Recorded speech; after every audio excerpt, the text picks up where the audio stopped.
Olha aí, né, pessoal? A questão do Enem, ou algumas questões do Enem, continuam repercutindo aí no dia seguinte à aplicação da prova. Logo no domingo à noite, ou no finalzinho da tarde, quando saiu o tema da redação, isso já causou algum impacto, alguma comoção, eu diria, do ponto de vista aí nacional, inclusive. Eu tratei deste vídeo aqui neste canal, falei sobre o tema da redação do Enem de forma específica, mas a coisa continuou repercutindo também na medida em que os cadernos foram sendo divulgados e o pessoal foi lendo com mais calma as questões. Afinal de contas, são 90 questões do Enem, não dava para ter assim uma noção real da bagunça toda que foi essa história logo de cara. Mas agora, com um pouco mais de tempo, o pessoal começou a notar algumas coisas estranhas nessa prova aí, nada do que a gente meio que já não esperasse, mas de forma específica, algumas questões que falam mal mesmo, né, diretamente do agronegócio brasileiro, chamaram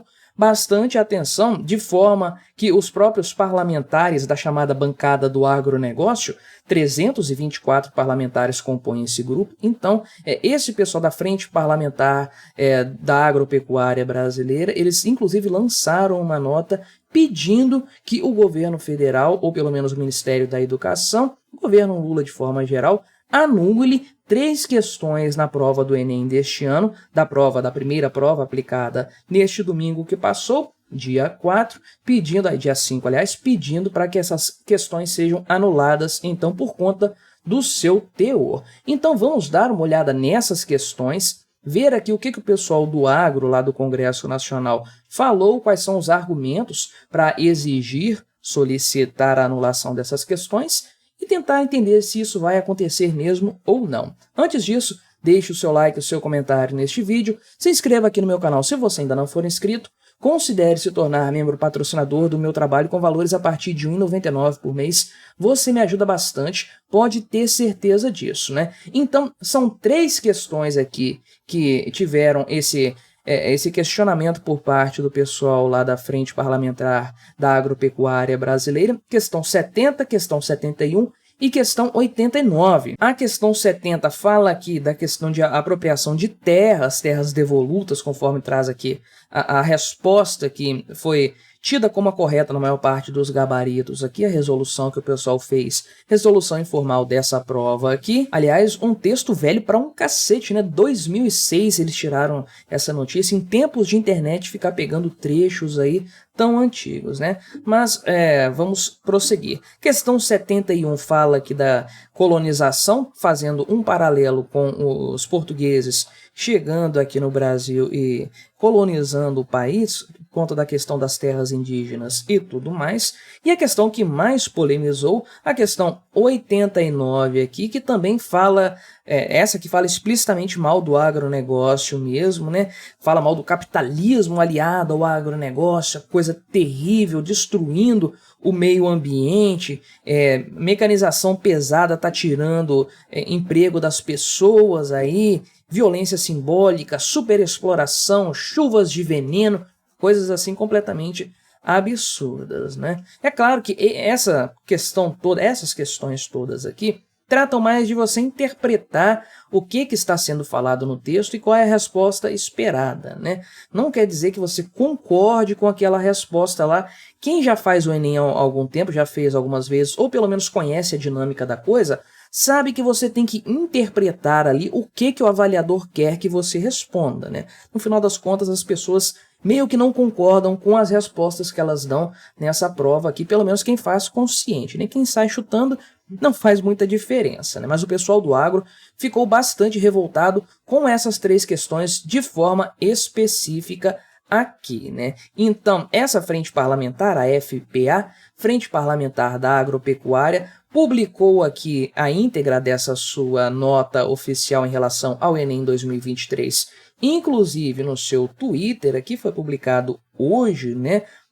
Na parte da tarde, 6 de novembro, fizeram uma longa nota aqui explicando os motivos pelos quais eles querem a anulação, né? Anulação já das questões, onde é que está citando aqui quais são as questões aqui, 89, 70 e 71 do Enem 2023. Então, os argumentos são os seguintes, né? Negacionismo científico contra o setor do agronegócio aí, desinformação por parte do governo federal, eles evocam literaturas científicas a respeito da atividade agropecuária no Brasil que iriam contra o que foi exposto nas provas aí, desinformação também por parte do governo federal, e a questão aqui é de você vincular, tratar como crime uma atividade que é legal no país por pura ideologia, que é o que eles falam nesse ponto 5, e pedem as seguintes ações, né? Um requerimento para que o Camilo Santana, que é o ministro da Educação, seja convocado para prestar depoimentos, aí, prestar esclarecimentos na Câmara dos Deputados e no Senado Federal também. Eles também pedem que seja feito aqui uma solicitação de informação ao Ministério da Educação sobre a banca organizadora do Enem 2023 e as referências bibliográficas utilizadas para a construção do exame, além de pedirem também aqui a anulação das tais 3 questões que eu mencionei aí anteriormente, e eles colocam aqui um ponto importantíssimo que é o poder do agronegócio no Brasil, o quanto ele faz o país prosperar, né? Ele é tratado, o agronegócio, como sendo algo puramente prejudicial para o país, e as vantagens, os benefícios não são colocados em tela nesse tipo de avaliação. Em momento algum, esse tipo de resultado positivo do agronegócio brasileiro foi sequer mencionado na prova do Enem. Então tem a questão da participação no PIB aqui, mais de 2,6 trilhões de reais de produção do agronegócio em 2023, até este momento aqui, né? Um superávit de emprego e renda para 28 milhões de brasileiros, e também o fato de a produção agro-brasileira ser extremamente eficiente. Essa é uma grande verdade aí. Então, o percentual de terras usadas para essa atividade é pequena. Então, fizeram essa nota solicitando esse tipo de medida a ser tomada aí. E fica a grande questão, então, isso vai dar em alguma coisa? Obviamente que não, né? Pode ser que o Camilo Santana, que é esse camarada aqui, o ministro da Educação do governo Lula, seja convocado de fato para prestar esclarecimentos lá no Congresso, porque essa bancada é bastante grande, ela é substancial, conforme eu falei, tem muita gente envolvida ali, então pode ser que ele acabe sendo convocado para lá, porque esse tipo de coisa dá uma exposição midiática muito bacana para quem participa, né? No caso, para os parlamentares que, somando as falas de todos, eles terão muito tempo para conversar com o ministro a respeito desse tema aí, e o ministro vai ter que tergiversar, né? Ele não vai poder falar abertamente que o agronegócio é ruim, é prejudicial, nada disso, caso ele venha a ser convocado e tudo mais, né? Então, isso vai ser um ótimo palanque para o pessoal da frente parlamentar do agronegócio. Darem anulação de questões, isso não vai acontecer, até porque essas questões aí certamente têm algum embasamento alguma bibliografia, alguma coisa nesse sentido aí, porque a gente sabe que existe produção literária para condenar o agronegócio aí a torto e a direito. Isso é bastante comum, existe todo o interesse por trás disso. O meio acadêmico como um todo tem uma visão muito negativa do agronegócio, especialmente aqui no Brasil, justamente por ele ser pujante, por ele ser realmente muito produtivo, muito eficiente. Então vem muita grana de fora, de outros lugares que tem interesse em enfraquecer o agronegócio brasileiro, e muita gente coloca dinheiro nos meios acadêmicos, inclusive, para formar esse tipo de opinião contrária ao agronegócio que carrega o Brasil nas costas há muito tempo aí do ponto de vista econômico, né? Então, dar e anulação de questões não vai dar, o pessoal pode ficar tranquilo em relação a isso, o Enem não vai melar por conta disso aí, o Camilo Santana não vai ser cassado, não vai perder mandato, não vai acontecer absolutamente nada, né? Mas é claro que isso coloca mais uma pedra aí no caminho das relações entre o Lula e o agronegócio brasileiro, a bancada ruralista ali do Congresso Nacional e tudo mais, no momento em que o Lula precisa desesperadamente de mais apoio no Congresso Nacional. Isso depõe contra essa tentativa lulista de se aproximar de alguns setores do Congresso e conseguir mais votos. Para pensar, são 324 parlamentares que compõem essa frente aí do agro lá no Congresso Nacional. Todos eles vão comprar essa briga? Provavelmente não, mas uma parte considerável sim. E aí você tem o problema para o Lula, então, em decorrência disso. É claro que não foi ele que escolheu as questões, nem nada.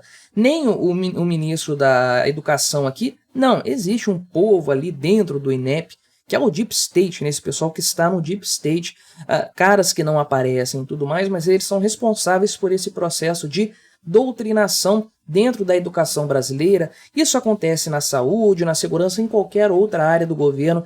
Existe uma camada profunda de funcionários públicos, de carreira ou indicados, que são quem faz a roda girar de fato, né? Então, eles são os responsáveis por escolher esse tipo de questão com base nessa ideologia que está embrenhada no Estado brasileiro. Essa é a grande verdade. Conforme eu mencionei no vídeo sobre a redação do Enem, Bolsonaro não conseguiu nem arranhar a superfície de toda a questão da ideologização da educação no Brasil, essa coisa de você transformar pura e simplesmente a educação em uma disciplina de doutrinação das mentes dos alunos brasileiros, né? Então, com o Lula no poder, esse pessoal fica mais à vontade ainda para cometer das suas. São questões injustas contra o agronegócio, conforme eu mencionei aqui e tudo mais, que tratam apenas de um lado da questão. Não tem uma questão do Enem que vá parabenizar o agronegócio pela sua capacidade econômica, pela sua importância econômica no Brasil. Então é uma coisa totalmente ideológica, mas nada do que nós já não esperássemos no fim das contas. Mas o que você achou dessa história? Colabore com o nosso debate, se inscreva no meu canal se você ainda não for inscrito e até a próxima.